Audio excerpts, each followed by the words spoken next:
बिस्मिल्लाहिर्रहमानिर्रहीम बोलते कालम के साथ मैं आमिर जहान और इसराइल लेबनान की जंग जो है यानी इसराइल लेबनान तो नहीं कहना चाहिए। लेबनान की जो गवर्नमेंट है वो तो अमेरिका के साथ मुआहदे में है। इसराइल और हिजबुल्ला की जंग में तेज़ी आ गई है और हिजबुल्ला ने इसराइल के कई ठिकानों पर और उनके टैंक्स पर और बुलडोज़र्स पर जो कि कब्ज़े के लिए लाए गए थे उन पर हमला किया है। इसके साथ साथ उनके हमस 450 ड्रोन को भी गिरा दिया है। जदीद तरीन और महंगा तरीन इसराइली ड्रोन जो है उसको निशाना बनाया गया है।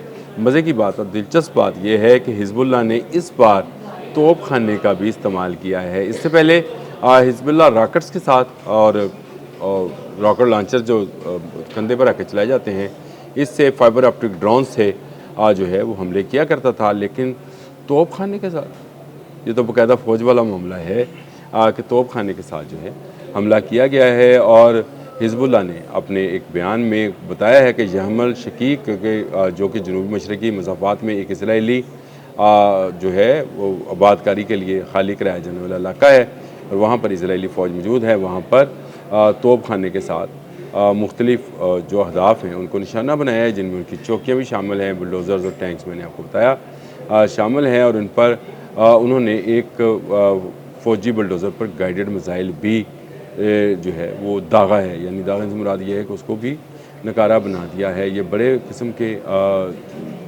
बुलडोज़र्स हैं जो घरों को गिराने के लिए और नई इसराइली आबादकारियों के लिए यहाँ पर लाए गए हैं। यहमर अल शकीक के अलावा इनाता के करीब भी इसराइली फ़ौजी और गाड़ियों पर हमला किया गया है। इसके जवाब में हमस 450 ज़िक जो है एक ड्रोन जो है वो उड़ाया गया ताकि हिजबुल्ला के ठिकानों को निशाना बनाया जा सके, जिसको खुद ही हिजबुल्ला ने निशाना बना लिया। तो जो लोग ये समझ रहे हैं कि एक तरफ जो है वो हाम नाई साहब की तजहीज़ व तकवीन जो है वो जारी है, तो दूसरी तरफ जो है कि शायद जंग रुक चुकी है। अमेरिका भी ने कहा कि एक हफ़्ते के लिए हमने अपने तमाम तर वो जो मुआहदे के मीटिंग्स थी उनको कैंसिल किया है ताकि तजहीज़ व तकवीन जो है वो मुकम्मल कर ली जाए। लेकिन दूसरी तरफ इसराइल जो है मुसलसल लेबनान पर हमलावर है, हिजबुल्ला पर हमलावर है। एक तरफ ये जंग जो है जारी है और दूसरी तरफ हौज़ीज़ और अरब जो स्टेट्स हैं उनका अस्करी इत्तेहाद जो है वो आपस में बाहम दस्तो गिरोबां हैं। इसराइल ना सिर्फ लेबनान में ये कार्रवाइयाँ कर रहा है बल्कि शाम के इलाके में भी वो इसी तरह के कब्ज़ा करने के इरादे से IDF को दाखिल कर रहा है। लेकिन हिजबुल्ला उसका हर मौके पर जवाब दे रही है। ईरान ने बारहा ये बात कही है कि जब तक लेबनान में जंग बंद नहीं होगी, यानी हिजबुल्ला के साथ जंग बंद नहीं होगी, उस वक़्त तक इस जंग को बंद ना समझा जाए। हम उसको किसी मुआहदे के पर नहीं पहुँच सकते जब तक अमेरिका इसराइल को लेबनान के मज़ीद इलाकों पर कब्ज़ा करने से नहीं रोकेगा। लेकिन ये नई जो है हिकमत अमली अपनाई है हिजबुल्ला ने, क्योंकि इससे पहले इसराइल ने हमले किए थे जिसमें 5 जो हैं लोग शहीद हुए थे और इनमें वो लोग भी शामिल थे जो कि अक़वाम मुत्तहिदा के तहत इमदादी सरगर्मियों में मसरूफ़ थे। इनमें जो तिब्बी एहलकार थे, 4 तिब्बी एहलकार, वो भी शहीद हुए थे। गाड़ी पर हमला हुआ था, अगर आपको याद है 3 दिन पहले मैंने एक व्लॉग में इसका जिक्र भी किया था। तो हिजबुल्ला ने उसका जवाब देते हुए ये मुख्तलिफ़ इलाकों में इसराइली अहदाफ़ को रॉकेट्स, गाइडेड मिसाइल्स, ड्रोन्स और जो है तोप खाने से तोप खाने का सुन के मुझे ज़रा हैरत मुझे भी हुई कि हिजबुल्ला के पास क्या इस तरह का तोप खाना भी मौजूद है। और ये बड़ी ज़बरदस्त बात है कि ज़मीनी कार्रवाइयों के लिए आज भी तोप खाने का इस्तेमाल किया जाता है, दूर के अहदाफ़ को निशाना बनाया जा सकता है। तो उसका इस्तेमाल किया गया है। इसका मतलब है कि लेबनान के इस इलाके में यानी मशरक़ी और जनूबी इलाके में जंग जारी है। नेतन्याहू लेबनान पर कब्ज़ा करना चाहते हैं, बेरूत पहुंचना चाहते हैं, दूसरी तरफ दमिश्क पर कब्ज़ा करना चाहते हैं, शाम में दाखिल हैं, इस तरफ वो फ़लस्तीन पर कब्ज़ा करना चाहते हैं, गज़ा में जंग जारी है। तो ये ख़ित्ता जो है ये पूरी जंग में इस वक्त भी नज़र आता है आपको।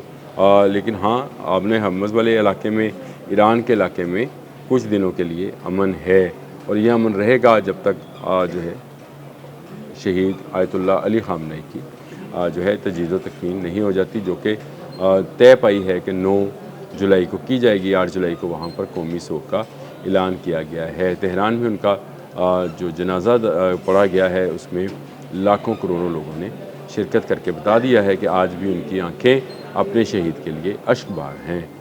अब ये जो है तजहीज़ व तकफ़ीन जो है ये मुख्तलिफ़ मराहल से गुज़रती हुई 9 को मुकम्मल होगी। अली ख़ामनेई और उनके साथ जो उनके अज़ीज़ व अक़ारब शहीद हुए थे, सब की इकट्ठी नमाज़ जनाज़ा पढ़ी गई है।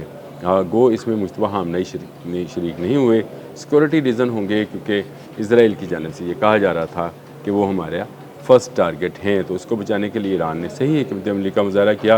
दुनिया भर के वफूद और जो लोग हैं, अहम तरीन लोग जो हैं, इन्होंने व्लादिमीर पुतिन के सेकंड इन कमांड जो हैं वो भी इसमें शरीक हुए।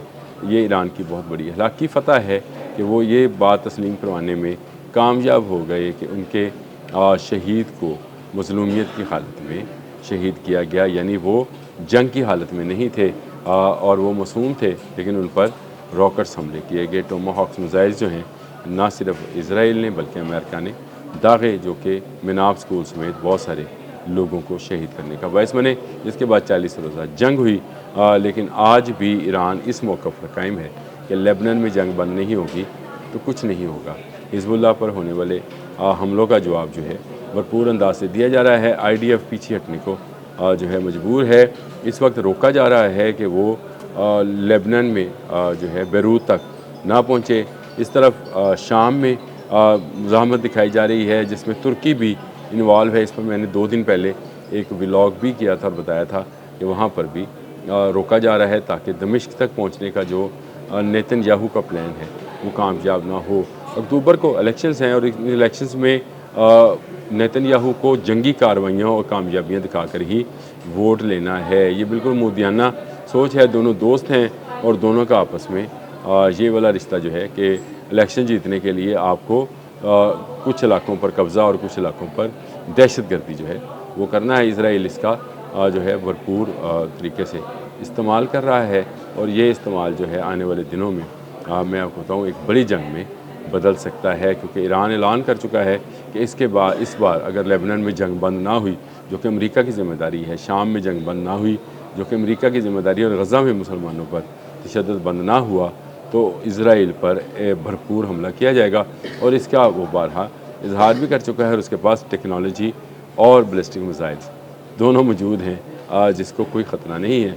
वो बिलाशुबा इसराइल को दबाने के लिए, इसराइल को तबाह करने के लिए ताकत ईरान रखता है।